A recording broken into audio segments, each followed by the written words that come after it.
Good evening, everyone, and welcome to Talk Football. You with Dan, Jesse, and Annie's joined us as one of our special guests. Going to be doing all the roundup from the weekend's Premier League football action. Going to be talking Liverpool opening up. We're going to be doing all of those teams in the middle. We've got Arsenal, we've got Tottenham, the Chelsea game. Big bust up between Tuchel and Conte. Plenty to talk about there. Some big results, some shocks. And then finishing off with the biggest shock of them all down at Manchester United. And these boys will be not really a shock. What's going on not there. Really a shock. So, everyone, I think we'll start with Liverpool. Unbeaten in 2022, still rescuing points. Great result. I'm happy. Come on, let's keep going. Oh no, that's not what. That's not true at all. Yeah. Wow, boys. Yeah. Liverpool have not woken up at all. They're still not woken up. They're still nowhere near where they should be. Just your thoughts, Jesse. What was your thoughts on the first half from Liverpool and the Crystal Palace game? What did you make of it? You guys looked disjointed. I think it has a lot to do with your guys' midfield at this point in time. Yeah. But I actually thought that Liverpool would start the season pretty strong. You guys looked okay, and you guys looked like you guys were getting sharper and sharper as preseason went on. Yeah. People will say that preseason doesn't matter, but it is preparation for the season. But I mean, a curveball's been thrown. City looked terrible in preseason, and they look good right now. And you guys are definitely suffering from losing Thiago, because when you have only Fabinho and then a young Harvey Elliott, Milner on the other side, no Henderson, I actually supported starting with Elliott. I thought that might be a good move. He's a little bit more progressive. Milner isn't so much that necessarily when he plays in midfield. You guys just look disjointed, and when you don't have Thiago taking things over in midfield, you guys suffer big time. So, no, 100%. I'll be honest with you, I didn't feel overly infused about the game all day building up. I just get these bad feelings sometimes when you just, there's too many question marks over the game, too much pressure being built, and first half. I was just disappointed. I was disappointed in the first half because we looked like, we were just doing that Liverpool thing. We were going to create chances, and eventually one of them was going to go in. We were going to get a goal in that first half, and then the game changes. The game changes. Palace can't continue to defend with 9-10 men deep into their own half. When you're 1-0 down, that's the way to beat a low block. You've got to get an early goal, and we didn't. We had some gilt-edged chances that we should have finished. Milner within the first 2 minutes probably should have hit the target from where he was. And it wasn't our day. It really, really wasn't our day at all. Annie, what did you make of the first half, mate? Anything you take from there? Did you hear me? Am I coming through? Yeah. All right. So, Liverpool were dominating the game. Liverpool were on the front foot. Palace couldn't hold them for at least 30, 40 minutes. And then out of nowhere, Palace score on the counter after Eze's beaten Fabinho, who I thought had a shocking game today. That's the worst I've seen Fabinho play in a long time. And very exposed. Zaha slotted it into the bottom of the net. And it just highlights what you've been saying for months. This midfield is not it. You can't be going into this season chasing after City with Milner starting player. Yeah, with them set of midfielders as your midfielders. Oxlade-Chamberlain can't stay fit. Keita, when he does come back, he plays well, but he can't stay fit. And James Milner, as much as he's Mr. Reliable, that's not a guy you need to be having starting games of this magnitude in the season. It's game number 2, I understand. But at the same time, you need some more. Off the bench, who are you really bringing on to change the game? I know Diaz scored the fucking worldie, but at the same time, that's not always going to happen every game. It gives me I'm not saying on the level of Ole Gunnar Solskjaer where every time they needed to go down to pick themselves up and get a goal, but you can't be doing what you said where you concede a goal and try and fight your way back, because at some point there's going to be a point where you're going to face a serious team and they're going to put more than just one past you, and then you're not going to be able to come back from it. No, that's it. I mean, to be honest with you, I agree with you what you say there when it comes about the reaction that came from when Liverpool actually went when we went down 1-0, we're starting Nat Phillips as centre back. Joe Gomez had a knock. I mean, it's already bad enough Konate's injured. It's already bad enough we had to, keep Matip out of the team. That doesn't help. I understand that these situations can occur, but it's not really only that. It's Wise Milner. I love Milner, but Milner's job is to come on the 80th minute when we're 2-0 up and just break play up, just to literally just be an enforcer, put tackles in. If he needs to pick a yellow card up, he picks a yellow card up and we move. But unfortunately, we're starting James Milner against Crystal Palace, first home game of the season. It's not good enough. And to sit there and say, oh, we're not stubborn. If the right player was in the market, there's lots of players in football who are currently available who would improve our midfield. And we need somebody. And it was very, very, very poor. We were poor again. It gave me Tottenham vibes when Liverpool played Tottenham both games of the season, home and away, where there was no way we were going to win this game, where there was no chance that we were going to get a chance. And it took, this time, a brilliant goal from Luis Diaz, who scored a fantastic, wonderful goal. And he perfectly said into that second half, we can't rely on that all the time. We won't be able to rely on that kind of stuff. What we'll do is, I think the best thing to do, we'll just get the Nunez situation out of the way. Right? I'm a Liverpool fan, and I'm going to defend this lad. But what I'll defend him actually is on a human level. Has anybody in the world not done something they've instantly regretted in the heat of the moment? Yeah. Yeah. Like, you're not human if you're not regretting it. Yeah. I'm not going to hang out the lad. The lad's just turned 23 years of age. He is owned to. There will be no one in the world who feels worse than Darwin Nunez right now. He will feel about that fucking big. Sorry to swear. He will feel tiny, and he knows he's put his own team under pressure. He knows that it's a big thing for him, and I'm gutted for him because I think this mattered a lot to him. I think his first home game at Anfield mattered. His first start. And he's allowed himself to get involved in the moment, and he's allowed someone to get in his, in his ear or, in his head or do whatever it's done to him, and he's reacted. He will learn 100%. He will learn from that. Yeah, he'll be forced to learn. I mean, the way that, and then him not coming off the pitch right away, you could see it was one of the situations where it's like, you're sent off, just get off. I mean, that's what Jurgen was literally saying. He was like, just effing get off. Get off. Like, we have a game to win here. I do think it's kind of interesting how, I'm not saying you guys played better at 10 men. That's not really what I'm saying, but I'm saying the moment he went off, I feel like the little bit of the pressure to use a target man was relieved from Diaz and Salah, and you started seeing it a little bit. I think Diaz's goal was just, that was just special. Like, he just did very well. But even Salah looked a little bit more free once Nunez went off. I think it's just going to be an adjusting period. But I don't think you guys look any better without Bobby, or with Bobby rather. So I think that, him being suspended for what will be three games isn't going to help you guys. So yeah, he misses United, Newcastle, and Bournemouth. Not actually in that order. It's Bournemouth, Newcastle. He misses those 3 games. Jota won't be back until September. I'm gutted. I'm just gutted for him. I'm gutted for the team. It's the last red card that Liverpool received was Andy Robertson. Andy Robertson got a red card against Spurs. He will not be the first player to get a red card for Liverpool for doing something stupid, and he certainly won't be the last. My only thing I can do now is just sit there and go, do you know what?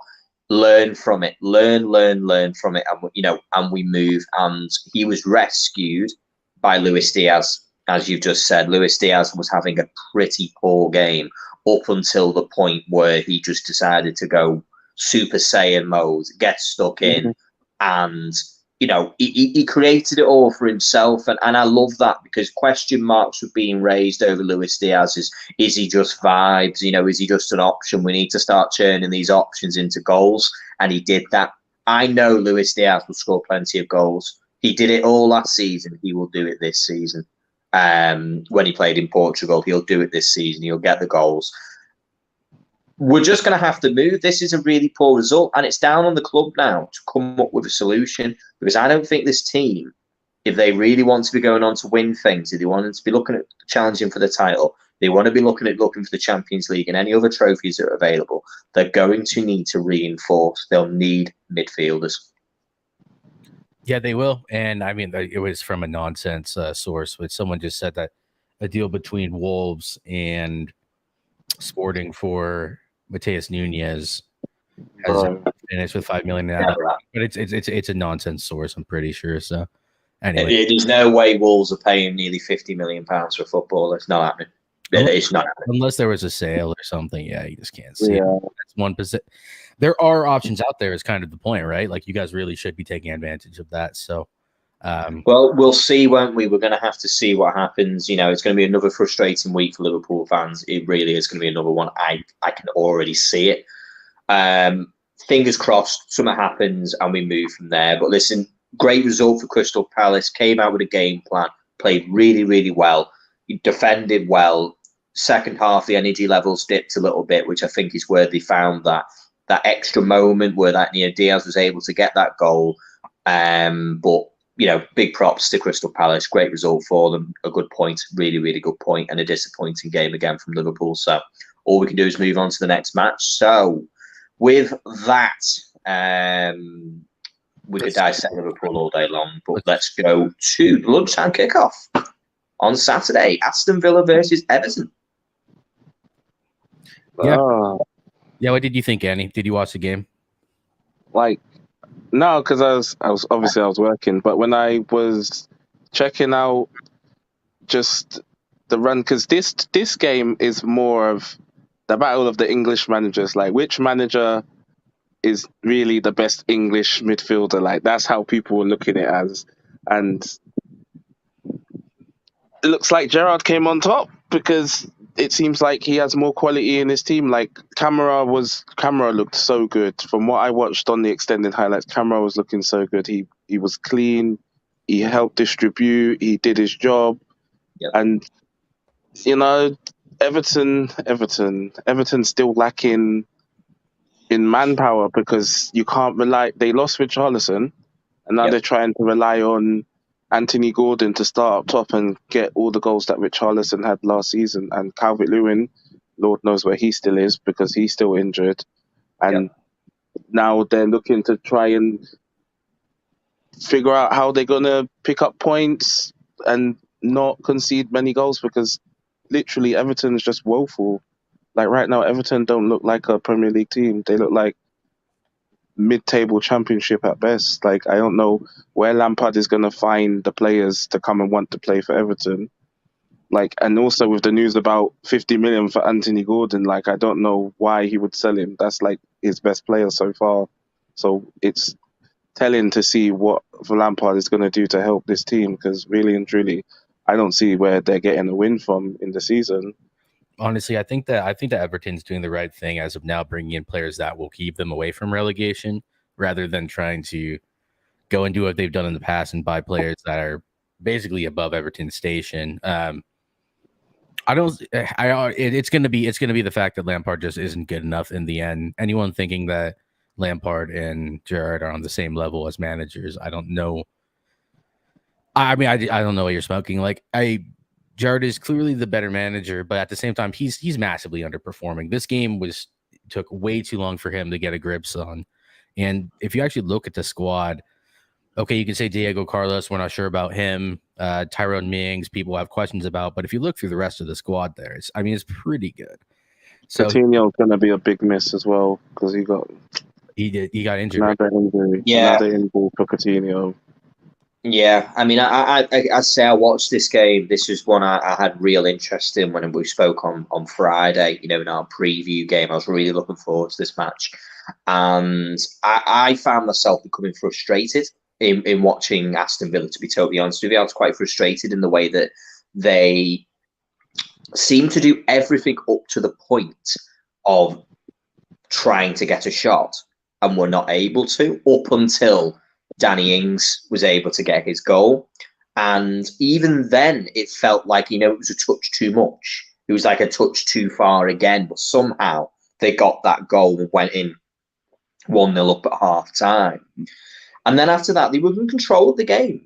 Aston Villa were in control of the game. Everton didn't really create anything that really worried Aston Villa. But the problem is Aston Villa didn't seem to again spend the game creating anything to really lay a glove on Everton up until the point where they got the second goal. And it was a really nicely worked goal, and it was 2-0. But what was frightening was as soon as they conceded that second goal, literally immediately conceded an own goal because they completely switched off.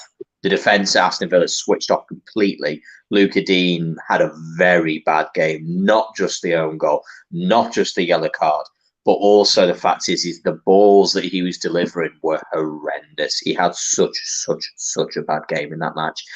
Diego Carlos is out for months and months and months. His Achilles is ruptured. He is gone. So it will be Ezri Konsa and Tyrone Mings at centre-back, same as they had last season, which was something that Gerrard immediately wanted to change, which was bringing in Diego Carlos. And now he's back to where he was, with the same centre-back partnership that he had last season, which he didn't want. So that's not going to help this man. Coutinho injured.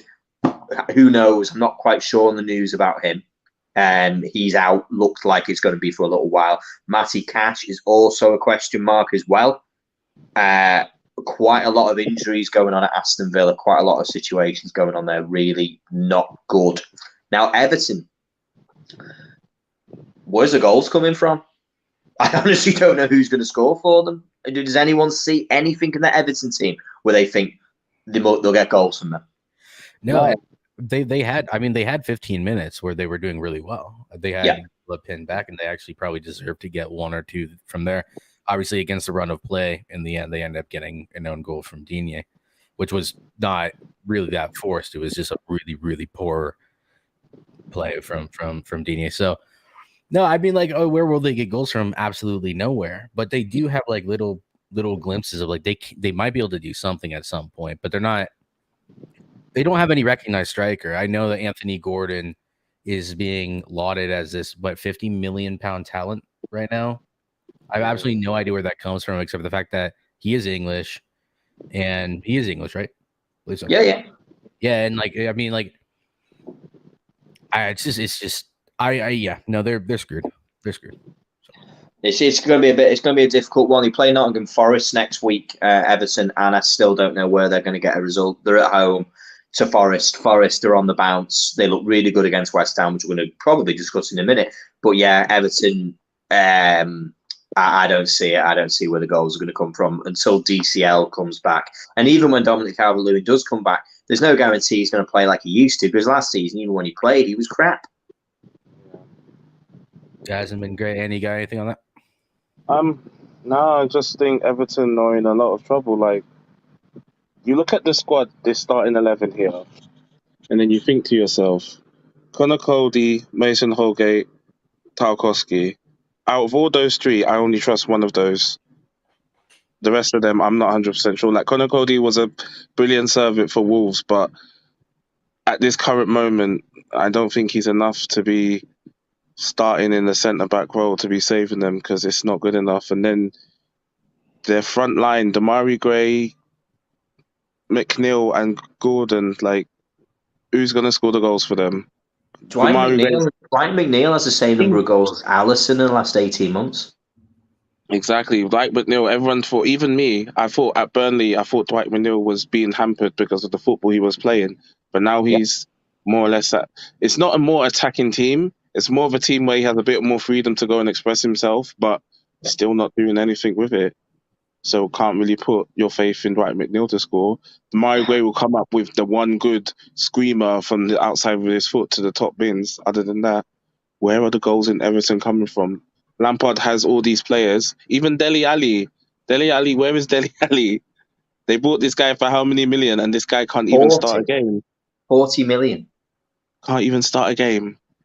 You know, it's ridiculous, mate. It's ridiculous. But listen, next game's the next game, isn't it? Everton have got to try and find some way. They've got to stop the rot. And Nottingham Forest is a game that at the start of the season would be 3-point absolute must win. So I'm really looking forward to that game, to be honest with you.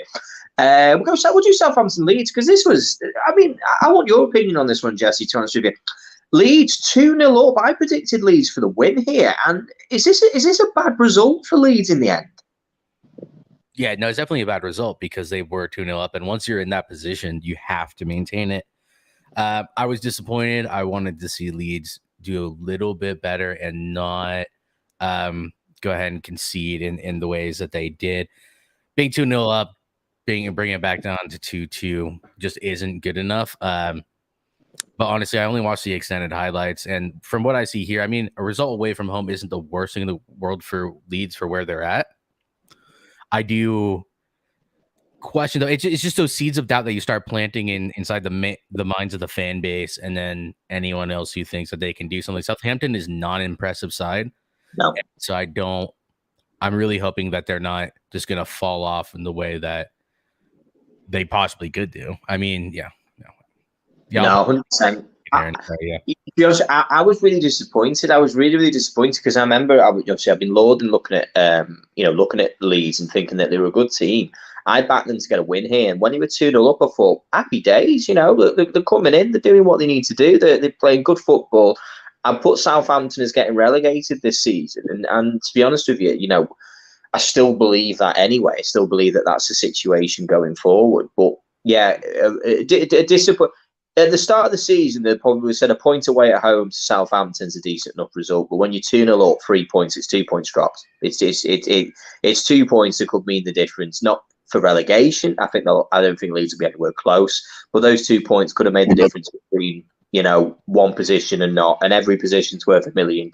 So it's a big number for a team like Leeds. You know what I mean? But we've got something to bring in. Yeah, Aaron, you ready? Yep, we're gonna go. Yes, sir. How you doing? Yo, Aaron, you all right, buddy? How you doing? Doing all right. I've had better days. Yeah, bad day, man. But listen, we move, don't we? We move. Yeah. We'll go, Aaron. We'll come back on to Liverpool at the end to get your thoughts. Cool. We're just Cool. moving through the fixtures right now. So Yeah, man. These guys messed up my bet. I bet on Leeds to win that. I bet on Leeds to win that game, and I was like, oh yeah. I was like, breeze. I was like, oh, this is gonna be easy. And then they just capitulated. So yeah. I didn't see the goals. I just saw Leeds goals that they scored. I didn't even see Southampton's goals because I stopped watching the game. I was just like monitoring on my phone. Were the goals that they scored good goals, or were they just unlucky?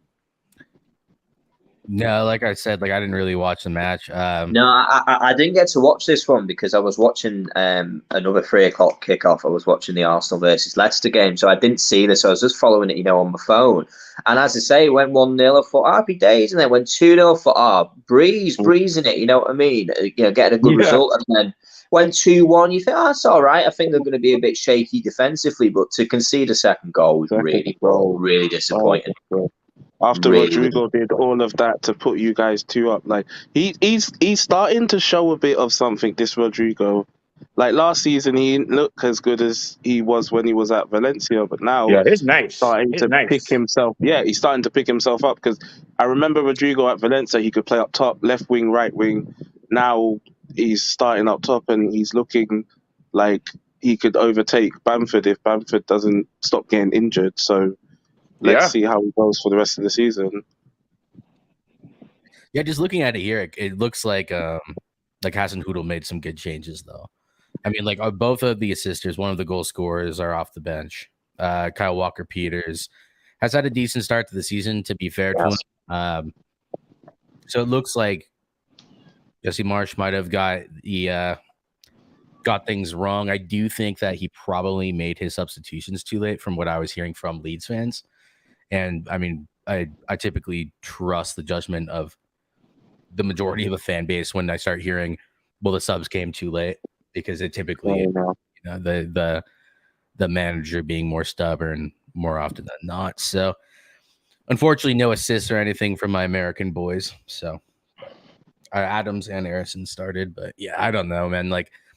Honestly, as things go, 2-2 away from home isn't a bad result for Leeds, but when you end up conceding 2 goals and drop a 2-0 lead, it's just not good enough, is it? So, well, we'll go ahead and move on. I don't know where Dan is. Doesn't really matter. He'll be back in a second, I'm sure. The Arsenal-Leicester game, I'm assuming that most Gabriel Jesus, freeing from the shackles of Pep Guardiola, is looking like a serious Brazilian. What are we saying? Aaron, what are we saying? Is Is Jesus now really showing up? Like, I man think got 2 goals, 2 assists. Are you mad?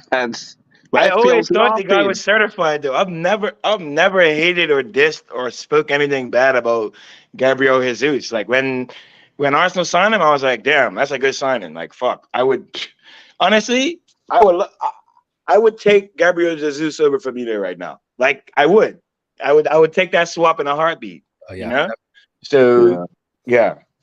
I like Jesus. I think he's gonna score bag loads of goals. He's gonna probably get close to 20 in the Premier League this year. I guarantee it. He improves the side massively. Like, I would like to see him just stop dropping as deep as he has been. But especially because it's not like Saka or Martinelli actually fill in his positions. It's not like they move into that 9 spot when he goes forward and Odegaard. No. I would like to see him stop dropping as deep. Yeah. Like when we watched the Palace game, he was coming deep way too often, and he didn't score any goals. This game, he stayed a little further forward, and lo and behold. But I still think it's because he's wired under the City model. Because obviously, his hold-up Pep was play is having decent, him- though. yeah. Like he Pep doesn't was- lose Pep was possession of the having him ball doing when a he has lot. to drop back. He does a good job. But he was also playing on the wing for City, so he wasn't even Exactly. He But still, Pep, he's in the Pep idea of. Yeah, go ahead. Sorry, Annie. Yeah.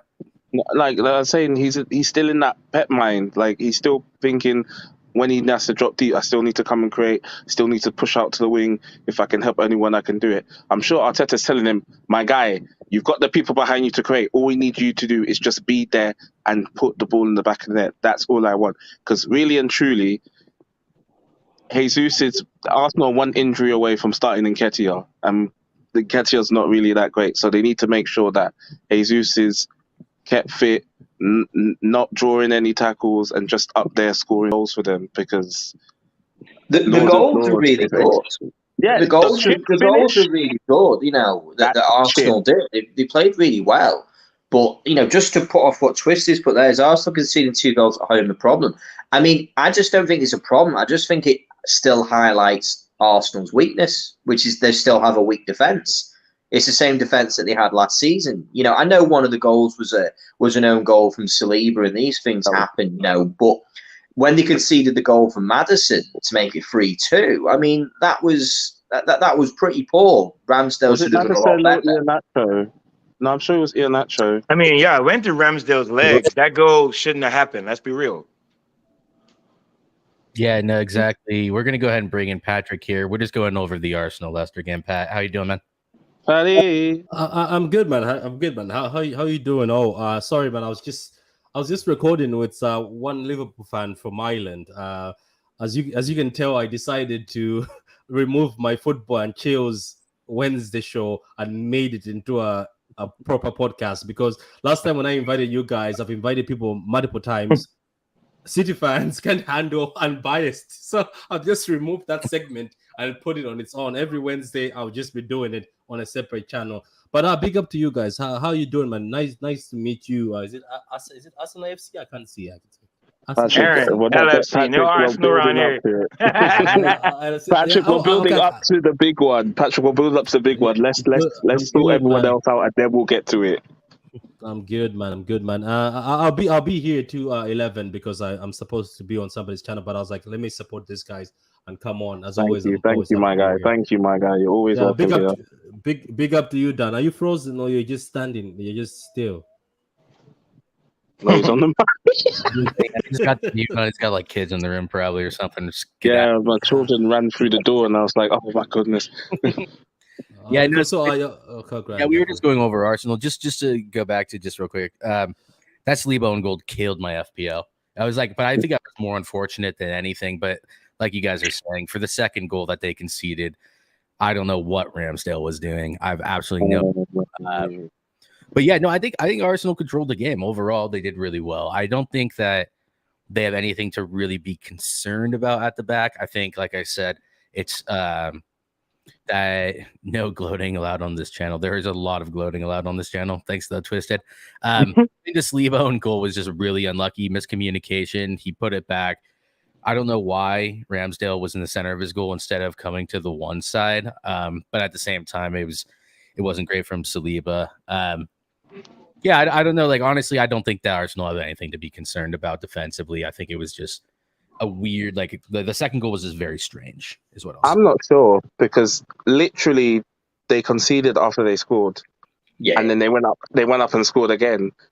But like Liverpool, even if Arsenal score, like you can't be relying on the you score, I score. At some point, you're gonna score and they're gonna score too, and then you're gonna be like, uh-oh, what are we doing here? You know what I'll say in my defense real quick before someone else goes? I have more of an issue with the way the Arteta scores goals and then has a team drop back. It gives the opposition a chance to actually get into the game instead of putting them to bed. yeah.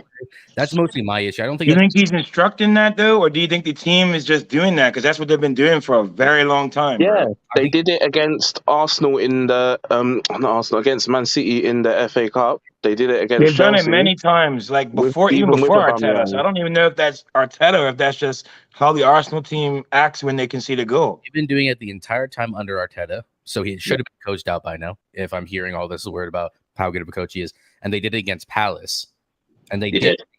They did against Palace. They scored within like 25, 30 minutes, and then they sat off for basically the rest of the game. And Palace should have gone at least one, if not two. They were very lucky to get that Saka goal. It was an own goal, anyways. I mean, he just crossed. Yeah, no, 100%.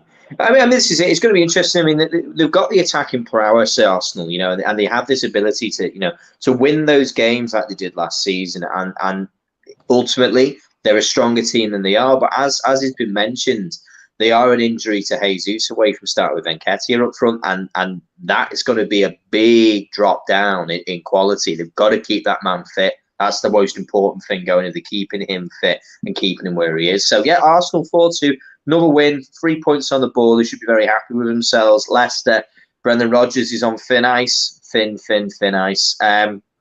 Thin ice. Yeah, we don't need to go into it too much. Brighton, Newcastle, we'll just go over that 0-0. Mitrovic. Sorry, Dad. Mitrovic. I swear to, how dare you miss that pen? My FPL got killed because of that. What do you mean for Brighton, Newcastle? Oh Brighton, my God. Newcastle. See, I'm so frazzled. Like, I hear Mitrovic. Oh my God. Brighton, frazzled Newcastle. right I mean, this was. I'm so frazzled. I mean, this was a poor result, probably for both teams, to be honest with you. 4 shots for Newcastle. That's poor. No, that means Newcastle didn't even turn up. Yeah, I mean, this was something I mentioned just before we move on. I mentioned this last week. Do you know when they played Nottingham? I had a question mark because they were 0-0 at half time against Forest. And I just questioned as to whether or not the players that they have up front, as in the striking options at Newcastle, whether they're good enough. You know, can they rely on them to, you know, to actually get the goals that they're going to need?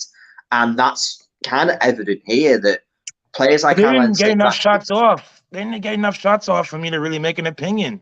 Yeah. They didn't even shoot 4 shots. That's like you can get that in 5 minutes. You know, they're playing Man City next, aren't they? Oh, yeah, Newcastle. Yeah, Newcastle are playing next. Haaland better score. Haaland, you better score then. Haaland, perfect opportunity. Do you think that's more of a midfield issue, them not being able to get more than 4 shots off? That might be more of a midfield issue than the attacking. It's their attackers. They just don't have any proper strike. About Newcastle. This is the perfect time to transition over. Newcastle's got a good midfield, though. In all fairness, they have very good midfield with Bruno and your man who's the striker. What's his name? Joe Linton. Yeah. It's a good midfield. I think it's just it happened like these teams cancelled each other off, but they always give trouble. Newcastle are not mugs anymore, man. They play good football. It's just I think there's a few things that have to change in that team, especially St. Maximum. Somebody has to tell him that you have to be more effective and stop dancing. I don't know if you guys know Gucci headband. Gucci headband. As an African, there's a dance from West Africa. You shake your body. That's what he does. Anyway, I digress. Let's move on. Notice how Dan and Jess are just lost with the West African dance. Me and Dan talk about Gucci headband all the time. We're like, brother, you have all this ability, but you cannot finish anything in the world. Like, come on. No, there's no end product. That's my worry for Newcastle in a number of games, whether or not the players that they have on the pitch have the end product to deliver what they're going to need going forward. That is a concern of mine for Newcastle, and I think that's what's going to hold them down. They went after Hugo Ekitike who went to PSG, they've not actually then gone after a different striker. They've not bought anyone. They're just carrying on with who they have. And it's just going to be a worry. It's going to be a concern because Alan St. Maximin, as mentioned, can dance and dribble and sprint and do whatever you want him to do. But what he doesn't do is score goals. And that's a problem. So perfect opportunity to talk about a team who does score goals. Patrick, talk us through Manchester City. Look, man, it looks like that whole thing where the fullbacks tuck in is still working. Funny enough, if you watch the West Ham game, I don't know if Bournemouth watched that game. You know what? Sometimes some of these players are saying it looks easy from outsiders when we're saying 2 fullbacks keep tucking in. Why don't you attack the wings? Why don't you split your wingers? But somebody explained to me who's into tactics. It's like, Patrick, I know what you're saying. That what if you split the wingers and when Walker and Cancelo tuck in, sorry for the mic, you can be able to just loop balls over. He says it's impossible because what's happening is those players are keeping the ball in the midfield and suffocating you. So you can't get the ball at all. So how are you going to get the ball for your wingers to be able to do that? If you do that to your wingers, you've just taken 2 people away from the midfield again. So it looks like Pep has found a new tactic and it's working. All I'm looking for is for it to be played against a very good team. I want to see if he's going to do the same thing or he's going to abandon it. Look, I was looking for goals, especially from Haaland, but it looked like Bournemouth decided to put 4 men on Haaland. Unfortunately, what I've noticed is it's actually an advantage for City. You put 4 men on Haaland. I've noticed now Gundo and De Bruyne are now open.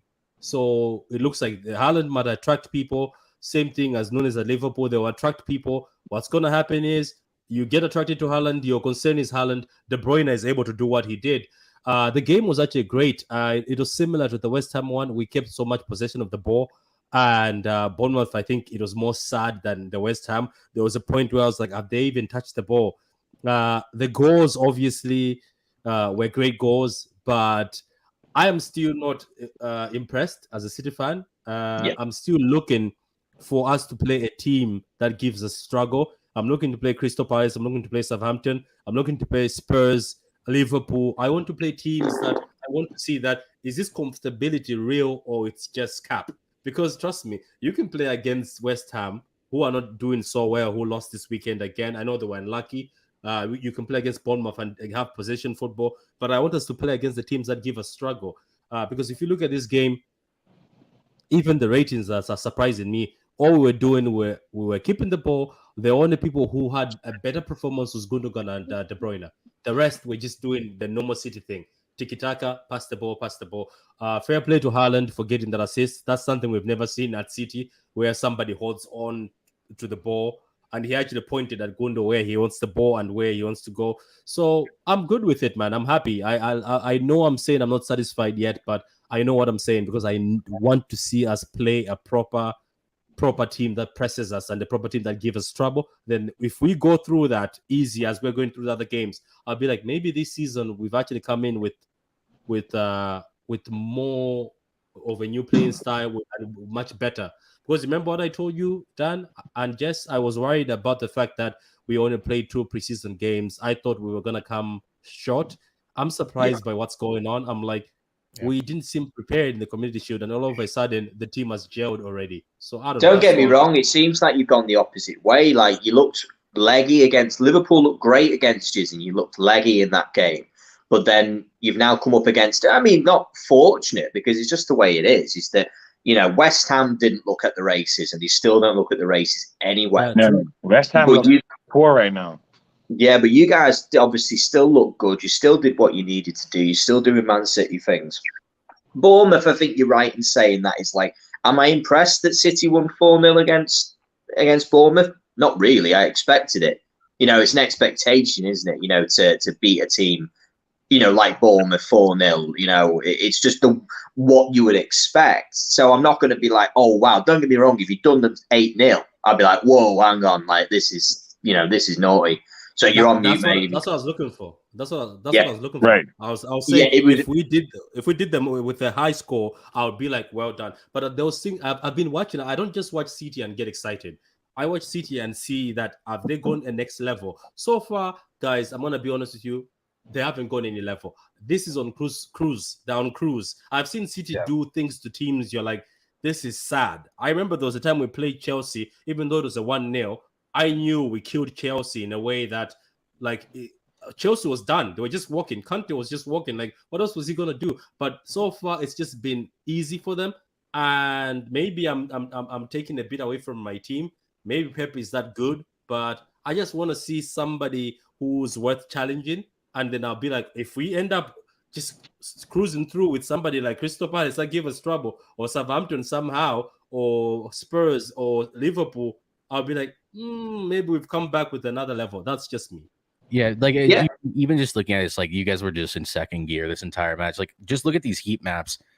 But never mind cities. That's actually not what you even need to look at. Look at where Bournemouth actually had the ball. They're trying to play the out ball. It just doesn't work against City when they're in cruise control like that. There's absolutely no reason to even like participate in these in this game when City has you in these areas the entire game. I mean, their entire team was just in their own box. So yeah, I don't know, man. Like, honestly, City look good to me, but I think in contrast, we kind of have to bring it into context. No one in the league looks like they can compete with City right now. No, it's City's league to lose. I'm sorry, it is. It really is. It's your league to lose. Isn't it too early to say that though? Like, it's just 2 games in. No. We're just saying the reason why it's a little too early is because this is what City did like last year or the year before, right? Where they started off not that great, and then they came back when it can happen. Yeah, no, I'm not getting all like, I'm not going to be that fan who sits here and starts being reactionary and say I'll give the title to the City, but it is theirs to lose. It really is. It is theirs. That is their title to lose. Yeah, literally. Do I think Liverpool will improve? Yes, of course we will. That's a given. We will improve. No, what we're saying though is that City look levels above everyone right now. Yes. Correct. We do, which I'm surprised that we've gelled like this. Like if Pep's whole system of saying give people a break, play 2 preseason games. I remember I was crying about preseason games. Like, why do we do this? If that's his genius way of saying I want my players not to play too much, I'd rather than play. Yes, you're right. I'm looking at teams that are gonna sit back and give us the ball. You're just gonna be in trouble. You know what I mean? That's why I'm saying I'm waiting for a team that attacks us and tries to press us off the ball. And that's how good I'll see we are. Because in the meantime, if you sit back, right? Like I said, Newcastle, sit back and try to counter us, they're just going to be closed again in midfield. And then it'll be the same thing again. Like, look at that, 67-33. Yeah, I don't know.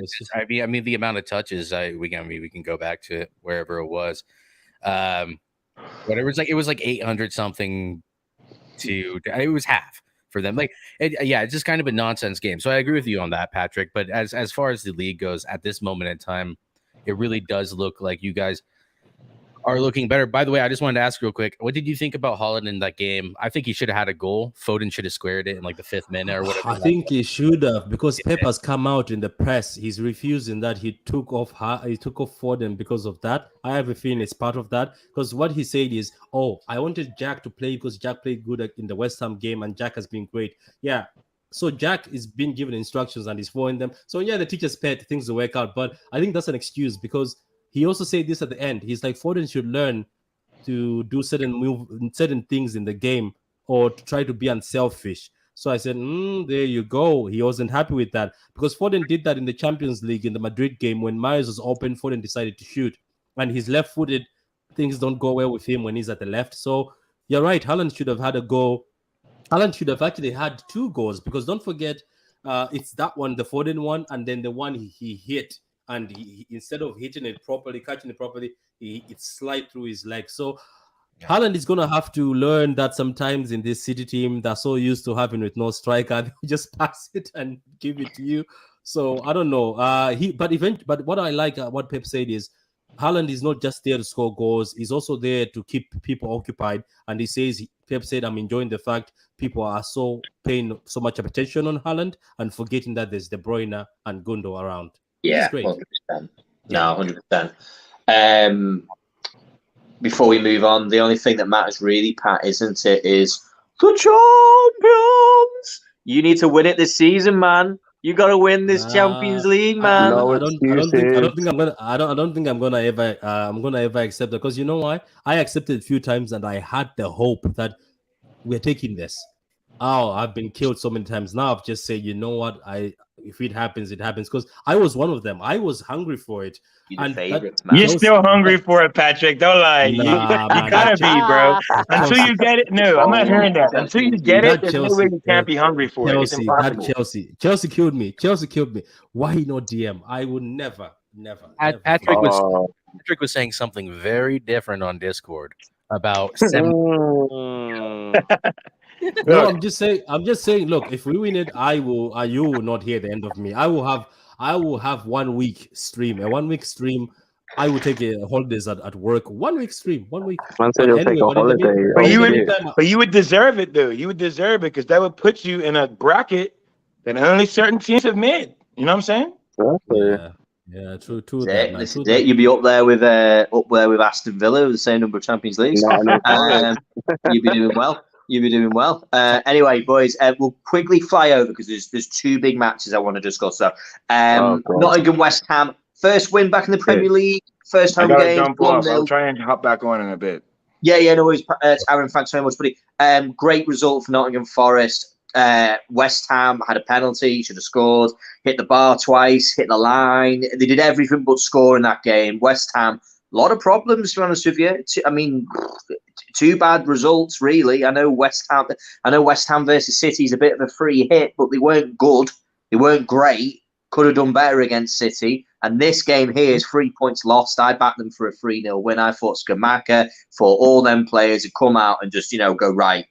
Now the league starts. Now the Premier League starts for West Ham. And it didn't. Remember, someone's favourite English midfielder, £120 million midfielder, had a shocking pen as well. Can someone tell us who that was? Yeah, that's it. He's calling you out, Twisted. If you want to respond, you got to. Yeah, Twisty's calling you out there. Right, boys. Just before we move on to the second of the two big games, there's a lot of football. I just want to cover it. Chelsea versus Tottenham, battle of the bridge, handbags at dawn. Tuchel, Conte. Love to see it. It's a man's game. Men at it, whatever you want to do, Graham Souness. Let's offend everyone. No, listen. I had this game down as an absolute snooze fest. I thought it was going to be 0-0. Battle of the shithouses, you know what I mean? Terrorist football, back and forth. But no, boys, just run me through it. I mean, Koulibaly, wow, what a goal. Who knew he had that in his pocket?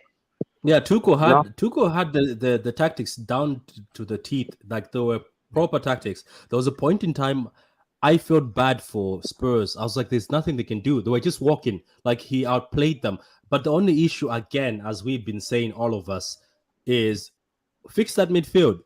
Get a creative midfielder, get something better in that midfield, and maybe they could have created more. Because what I've noticed is I was actually counting chances to create. I was just looking, I was like, oh, they don't create that much. Yeah, James had that cross where Havertz missed it, which he was going to score.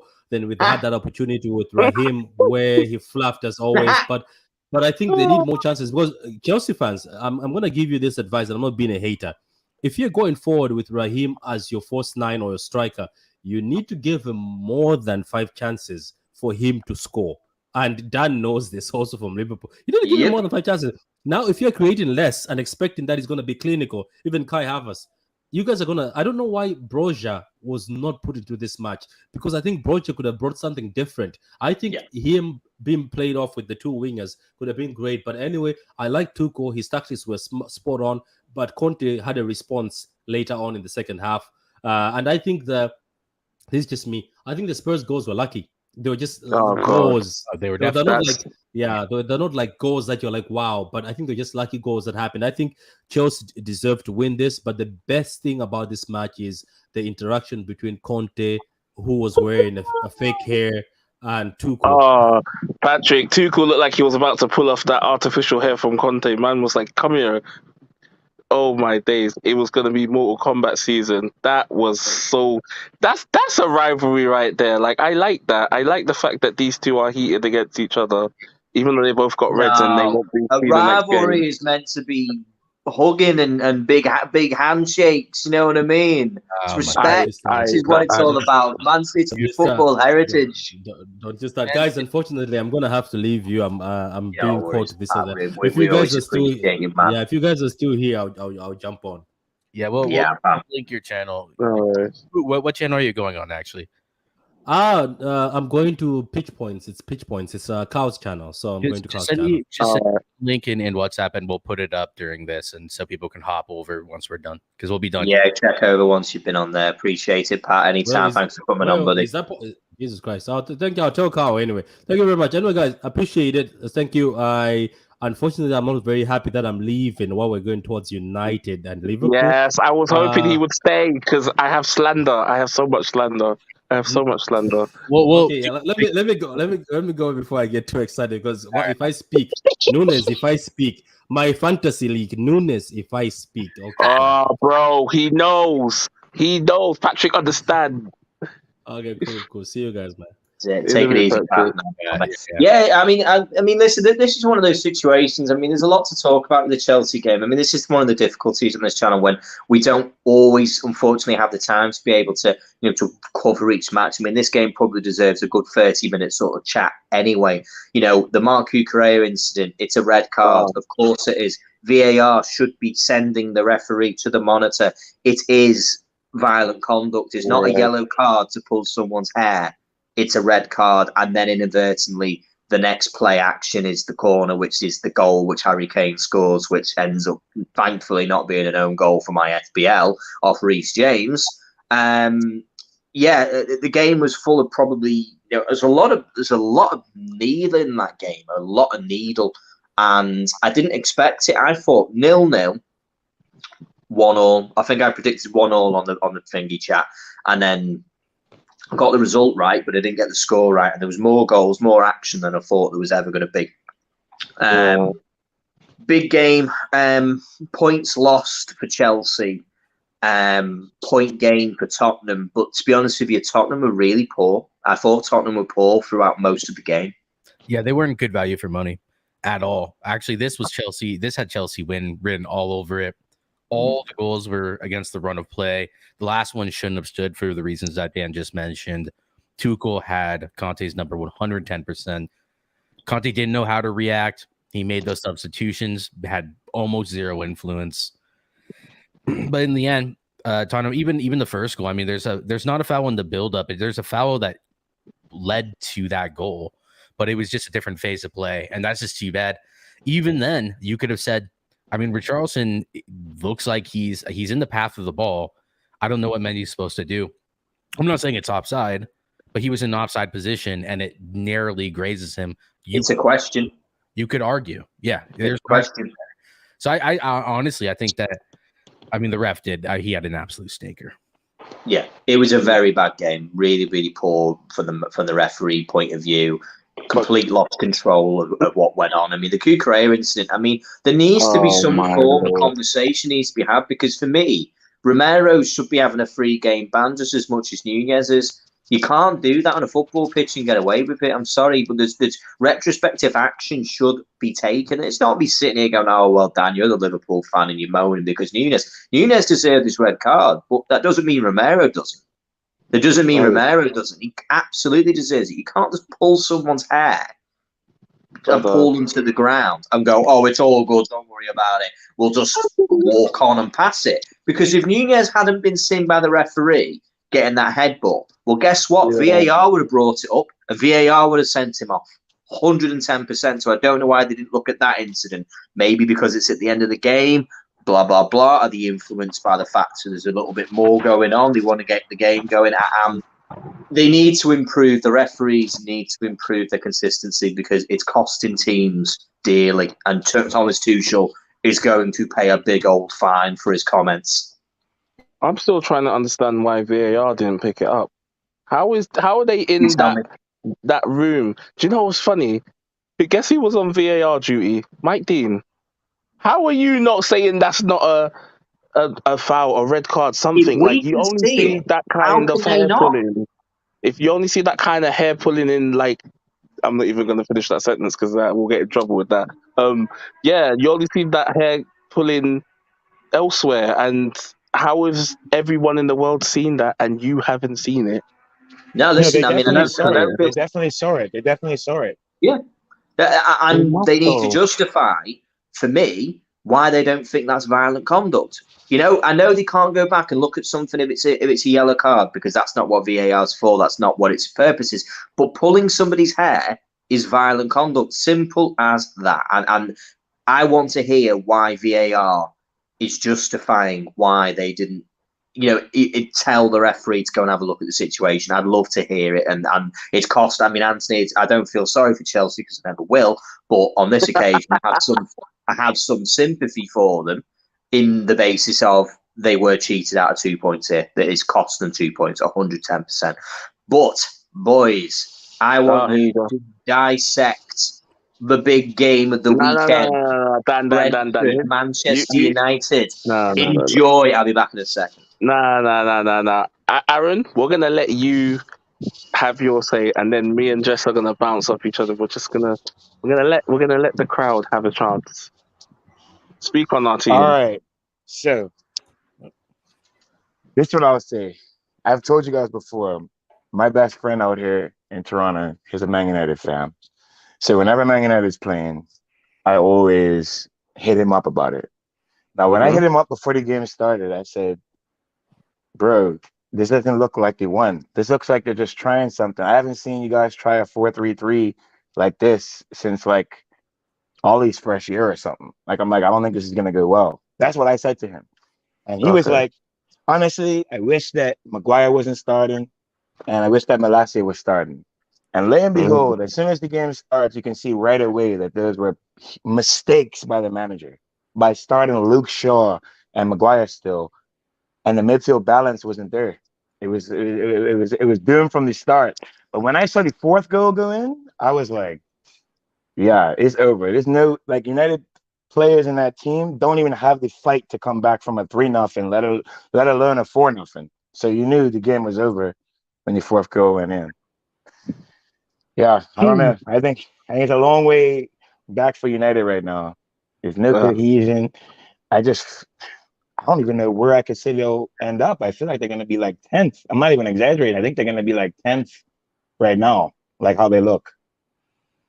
Yep, I'll let you go, Annie, because just you go. Okay, yeah, no, I can go. The team has zero cohesion. I agree with your buddy's comments. First off, he took out McTominay, stuck Eriksen in there. That was a good decision. That was the right decision to make. Right. As much as I want Ronaldo to leave at this point in time, it was the right decision to bring in Ronaldo because we don't have anyone who can play that position. So we didn't really have any choice. Maguire is an absolute stinker to have him in there. Martinez performed terribly, by the way. So I'm not protecting him either, even though he's a new signing and I'd love to. Shaw has absolutely zero right after that first game to start. So Malacia should be playing. I think the player should be ashamed, and I think the coach got it wrong. Now, what I will say is I think Ten Hag is giving people a little bit of a rope to hang themselves with before he makes tough decisions. He did the same thing with McTominay last week. McTominay hung himself with that rope. But then he brought him on at the first opportunity. That doesn't seem like he's doing that. But I mean, he had no choice. I just said that. What? You think he had no choice than to bring on McTominay? Bro, just wait. You mean at, like halftime or whatever it was? Yeah, I'm saying the first opportunity he had to bring on McTominay, he did.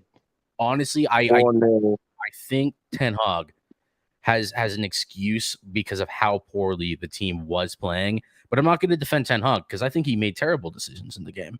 I'm not defending anyone. I think the whole team is in the gutter.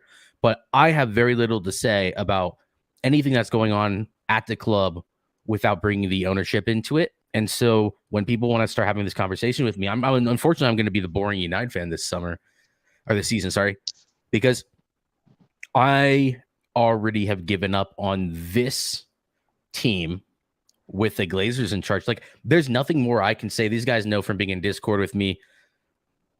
It's over for me. The Glazers just have to go. Like, there's absolutely nothing here. I will take 5 years. I will take a decade of pain just to see these owners leave the club because it's never going to get better.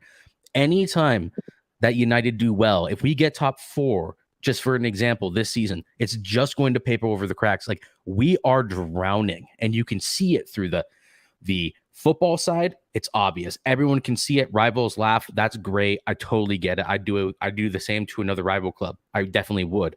But then you look at the entire football structure and the financial structure, and the club is drowning. And it 100% has to do with the ownership and how they're managing the club, because they didn't just instill the culture in the club, which is for anyone who owns a business or has started startups, culture is the most important thing. It's rife within the entire the club, a culture of failure, and there's no. I'm gonna be right back. And they're failing. They're failing from top to bottom. And so when people want to ask me about Manchester United this season, we can go over like how the team played, but really, what am I supposed to say when the issue isn't the coach or the players? Really, it's the people who are being promoted from within, not bringing good people in, and the ownership structure, or the owners are allowing the structure to continue. I mean, there's that video of Ralph is saying we need open heart surgery, and it doesn't take glasses to see this is the case at Manchester United. How can any United fan put it any more clearly than this? And what are we even talking about at this point? Because it's way above board. Anyways, go ahead, Annie. Like, yeah, I don't know. Another weekend, another L for Man United. What a shock. Why are we not surprised? Like, we've seen these results over the last decade, and fairly enough, I'm tired. I'm fed up, and I can't be asked. Again, it's 2 games in, and I'm ready saying I don't want to watch anymore this season. Like, I can't be asked. These man, like, look at my name, Eric 10 months. Let's put it this way: if these players let it get to 10 months and there's already talk about him being sacked, you won't get to 10 days. I'm not watching United again, because this is absolutely shambolic. 40-something minutes and you're 4-0 down away from home against Brentford. How many Brentford players gets into that United starting 11? All of them now. Right now, all of them. But the same. But not on a given day. There's not one player in there other than perhaps, if we started to really irk it out and say, well, not in that first 11. I'd leave it as it is. I'd take me over Maguire. That's the only one. And that's the thing. That I sit here now and I look at this game, and it's the funny thing is the result actually represents the off-field way that the clubs are run. You have Brentford, which are a weaker team on the pitch, but are a much better run club, incredibly well run, with the right owners, with the right manager coming in, with the right people above him, with the right recruitment, with all the things all the ducks are in a row, so that when they come and get the results like this is like, some people weren't shocked. I'm not shocked. Like, don't get me wrong, I didn't predict it. I thought this would be a hard game. Anyone who predicted 4-0 Brentford would be out of their minds. Fair play, you got the result right, if that was correct. But, this isn't like, oh my God, Man United got beat 4-0, because we've become used to it. I've become used to it. I've seen Manchester United get beat 4 and 5-0 multiple times in the last 12 months. I never thought I'd see the day. That this would happen, And this is what happens when you build a club and then pull the bricks from the bottom. Pull those bricks out the bottom and everything's shaky above the top of it. And then they put a bit of cement here and they put a bit of that there and go, but new players. I mean, don't get me wrong. Ten Hag has his own he has his own cross to bear with this. He made bad decisions. He made bad tactical situations. He will have to learn quickly as a manager. Mm-hmm. Does that make him a bad manager? No, of course it doesn't. No. Does it mean he made mistakes? Yes. Were the players today at fault? 110% of the players were at fault. They didn't perform. They did not perform. They did not do what the manager asked them to do. They basically put the whole situation in the bin. They put his plan in the bin, and the only people on there, David De Gea came up with the ownership and said, I've cost my team 3 points. You know what? the whole 11 cost the team 3 points. Don't just take it on yourself. You took your ownership, and I appreciate that. But every one of that team was bad. None of them deserved to be paid. None of them were good enough. And as you say, the club needs a reset. It needs a hard reset. Someone needs to control Alt-Delete and get rid of what is currently and start again. Because if they don't, if they miss out on European football this season, it becomes dark. It becomes very dark. You know what it is as well, though. We already have the evidence. The evidence is in. We've seen someone who has a proven track record. No matter what you think of Rangnick's team, and they were United, their hierarchy was leaking stuff to the press saying he's a terrible manager. He's not the person United need. And I don't know. Rivals got onto it. They said, well, he's not a good manager, blah, blah, blah. And they were lapping up the media stories, all this, all that.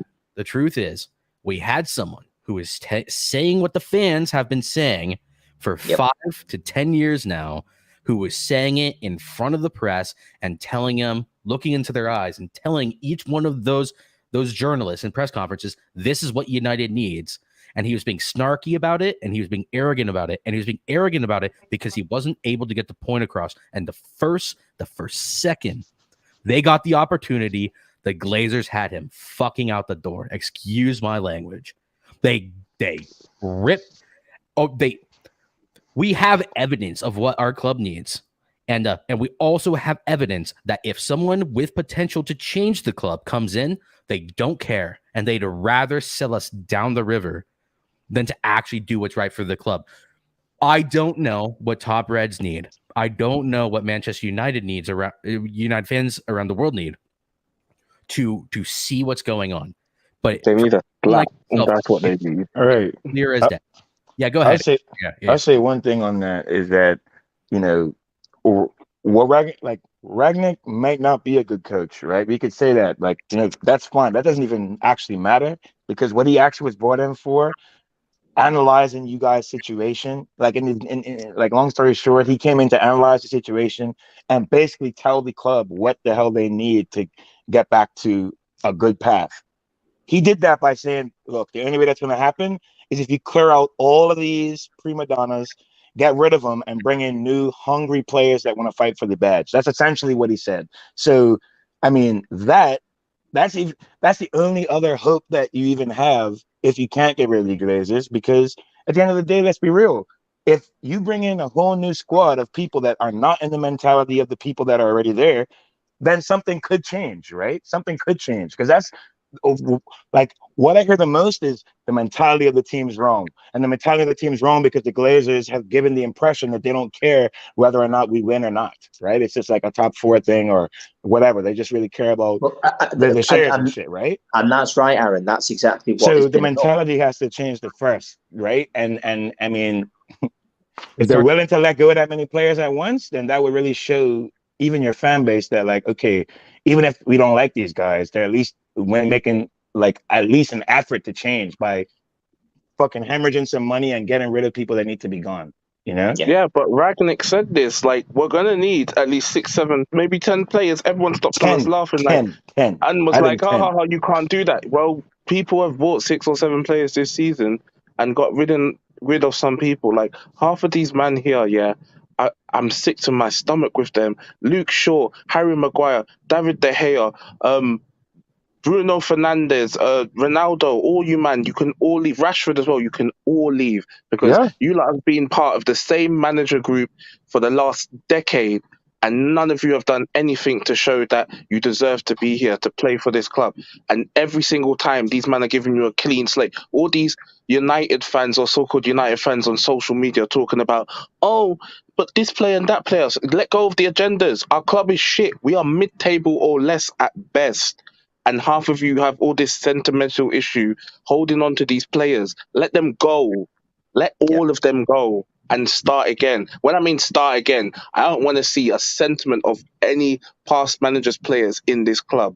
Ten Hag is trying something here and he wants to be successful, but he can't do that because these men upstairs keep stifling him at any point. He asks you, go and get me this player, go and get me that player.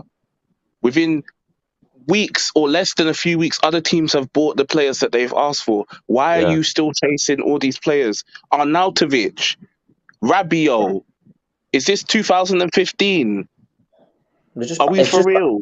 It's just bad business. It's bad business from the start from Manchester United. The whole issue's come from the fact is fourth's enough. That's the attitude has always been, fourth's enough, because it's Champions League football. You don't get any more money for winning the trophy. And not that it's worth bothering. Why? Well, what, you get an extra million, an extra 3 million for winning the actual title? Does it matter? No, not really. Because what matters is that Champions League football. That's what matters. That's where the money is. That's where you get your sponsorships from. That's what it's all about. And that's where it's been. Put enough money in to keep United in fourth. Jesse said to me last season, he said, this is a bad thing if United don't get top four, because it means the Glazers will spend. And he was right. That's what they would do. They would spend money, because the idea is to spend enough money to get back into top four, stay in top four for 3 or 4 seasons, and not have to spend any more money, really. Just keep it as it is. Keep things ticking over. Have they really spent? No, and they've learned, because they've learned, Andy, they've learned, and they've had to learn the hard way today, is that because of years of bad practice and bad malmanagement, and the fact is that the club is toxic, it is irradiated right now, is that you can't bring the right players. I mean, for God's sakes, Marko Arnautovic is toxic as a player. He is full of problems. He has a bad attitude. He stinks the place out. The stories you can find on just typing his name on Google, his list goes on. Racism, sexism, bad attitude, the lot. But the club apparently was looking at him. Adrien Rabiot, we all know the problems with his mum. We all know the issues that he's had at PSG. Blah, blah, blah. Is, she's moaning and whinging because he's not getting to play, and she'll be leaking stuff. And does United need anyone leaking more news? No, they don't. But that's what Adrien Rabiot will bring to Manchester United, because as soon as he doesn't get his own way, there you go. She'll be the one on the phone to whoever leaking stories. They don't need Adrien Rabiot. He's bad news. I have a question for the whole panel here. It's kind of so in the large scheme of things, right? Yes, United, they want their coaches to make the top 4. That's their ultimate goal, right? Most of the time, in order to make Champions League, right? Players, yeah. Is that really any different than Spurs, Arsenal, Liverpool? I mean, you could even say Man City. We really think about it, other than the fact that Man City and Liverpool have the top coaches. It's not going to be like the owners are not going to be looking at them in any way if they finish in the top 4 as well. Same with Liverpool. If we finish third the next 3 years in a row, you think the owners are going to try and fire Klopp? No, they wouldn't. It would be the exact same thing as the Glazers. But Aaron, they're not the same as the Glazers. The difference is that the Glazers are the only owners who actually take money out of the club.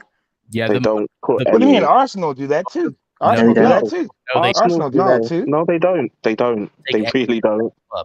So the Kroenkes don't take any money from Arsenal. They don't make anything from Arsenal. They put money in. Make money. No. They don't. No. They spend on what the club makes, bro. Can I just clarify this? They don't take money out, but they also don't put money in.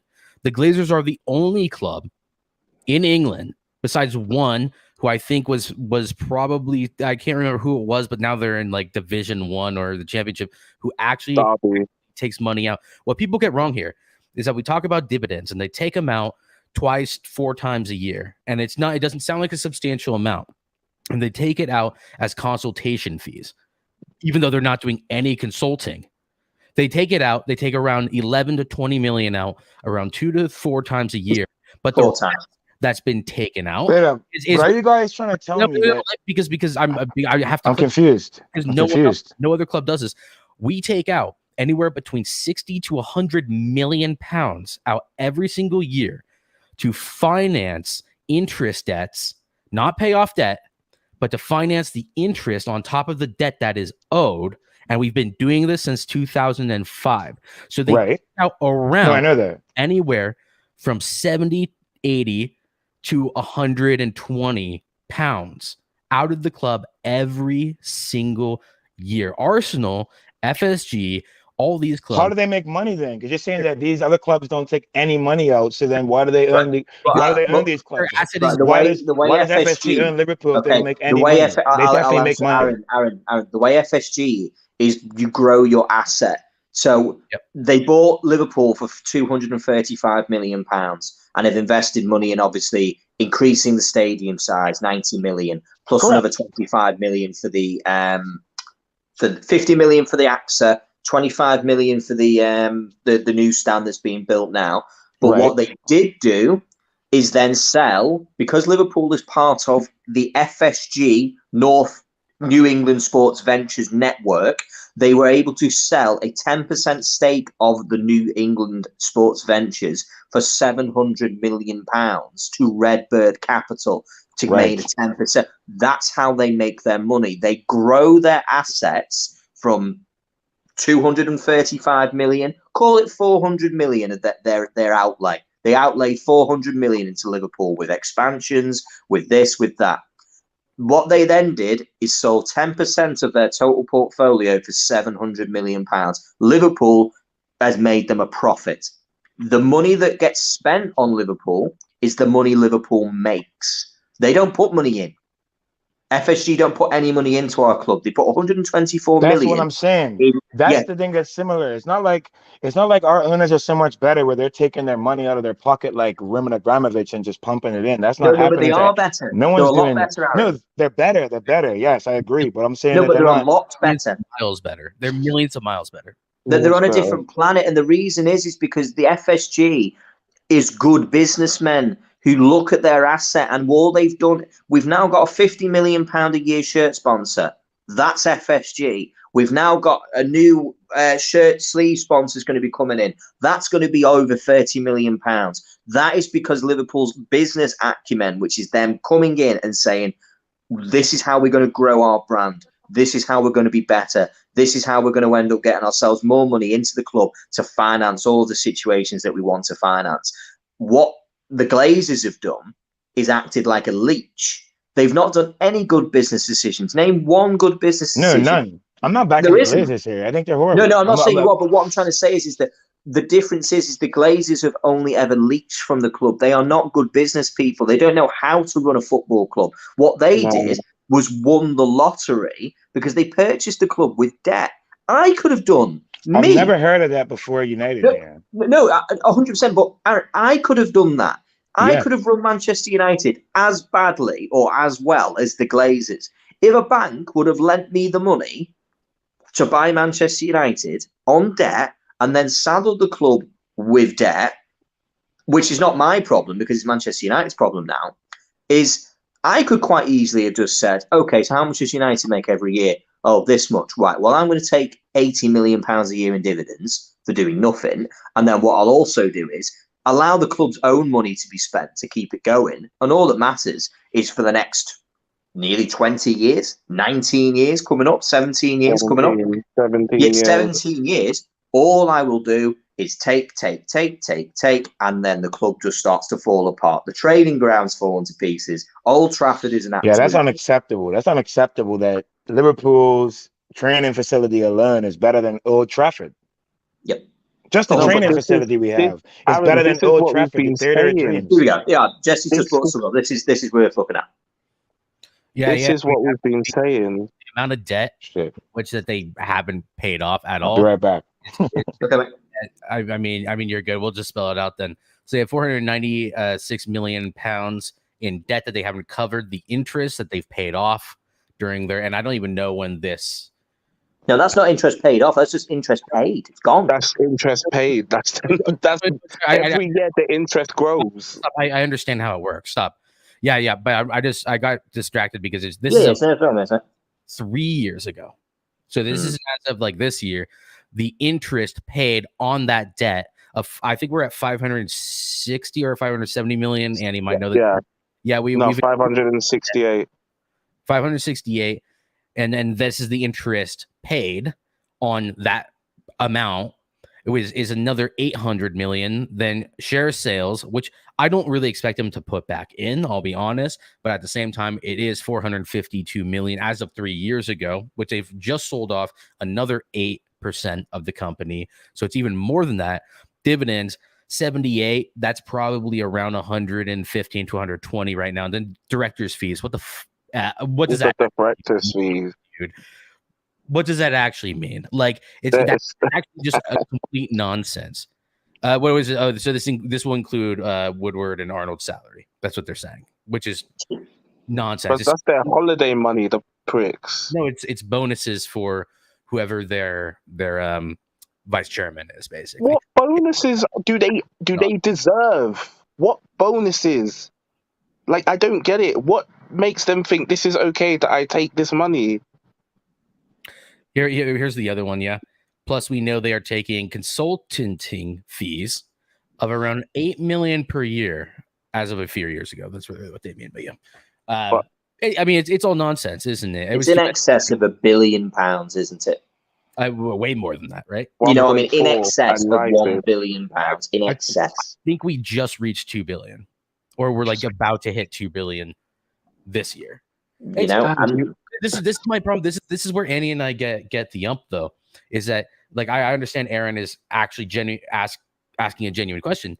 What are we talking about? It's like every club does this. No club in world football does what Manchester United's owners do. There's not no successful business does what we're doing right now. Like, look at it. This is what we've been explaining to rivals for years. Everyone's like, oh, it's not the Glazers' fault. Everything that's happening now to Man United, on the pitch, off the pitch, anyone related, is a culmination of 17 years of these owners just sitting there, taking their money every single season and watching Man United fall. Look at it.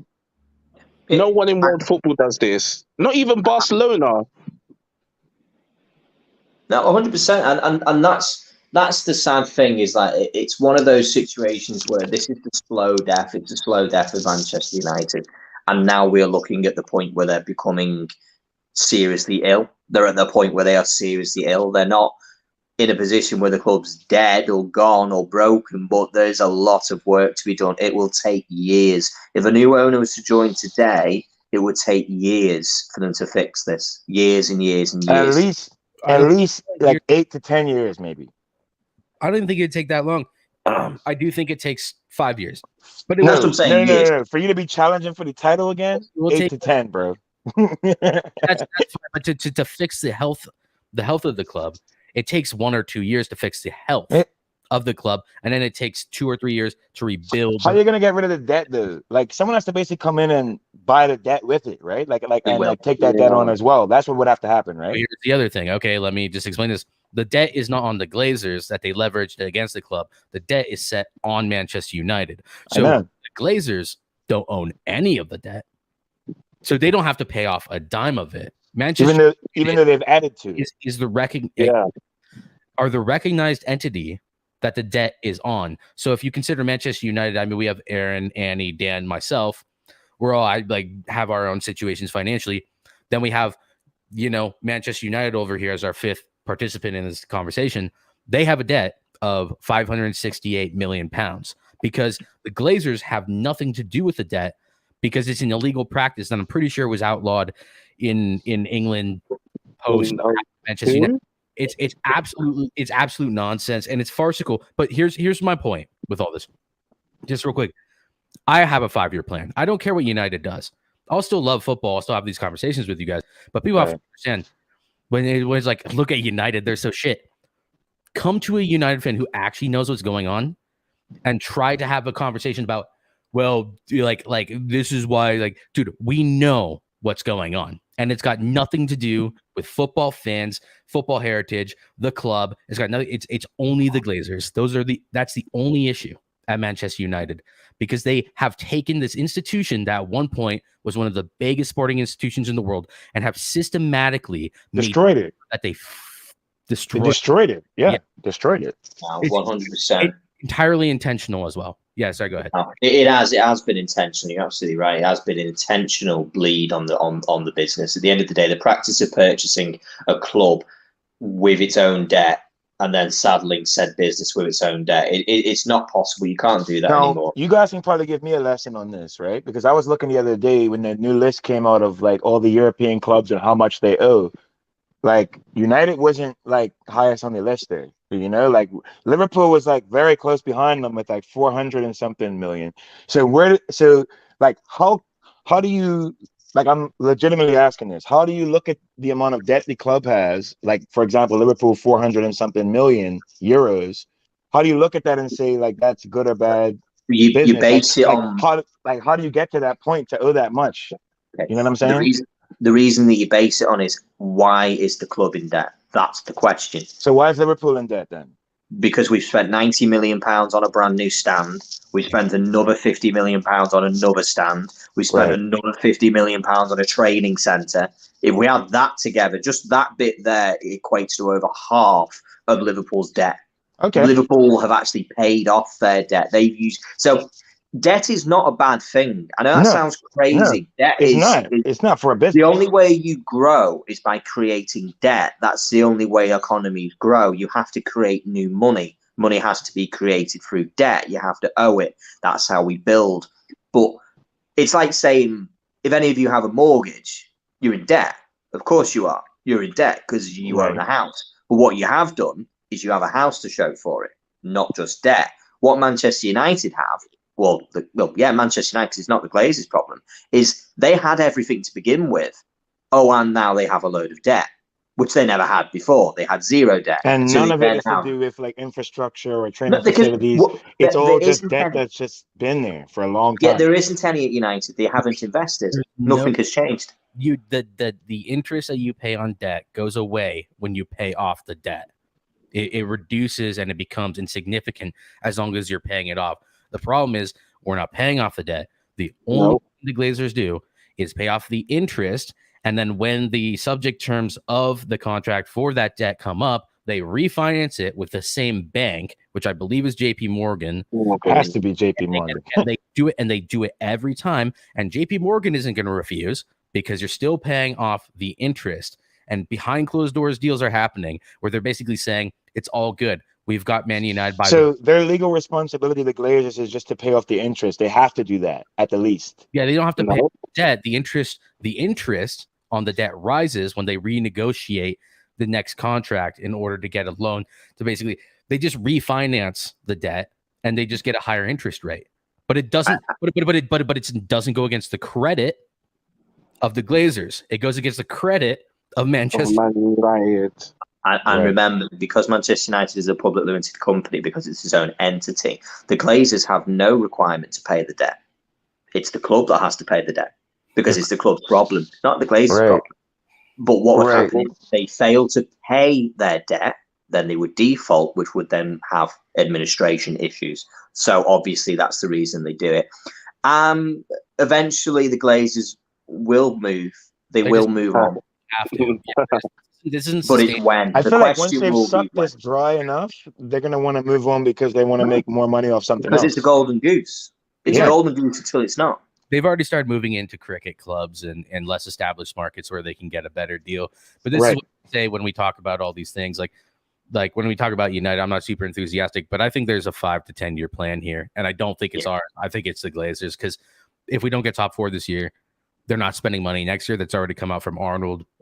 It's been leaked. It was leaked during. I don't know if I believe that yet, because I feel like if they don't make the top 4, that's when they do spend and they get the fans back on side by making them think that they're investing, but they're really just trying to make sure they make top 4 next year. But this is what I said to Dan, and we had this conversation, and it's out of their hands now. They've fallen so far behind. They underestimated the league. They've underestimated the whole sport in general, and now they're in a position where it's completely out of their control.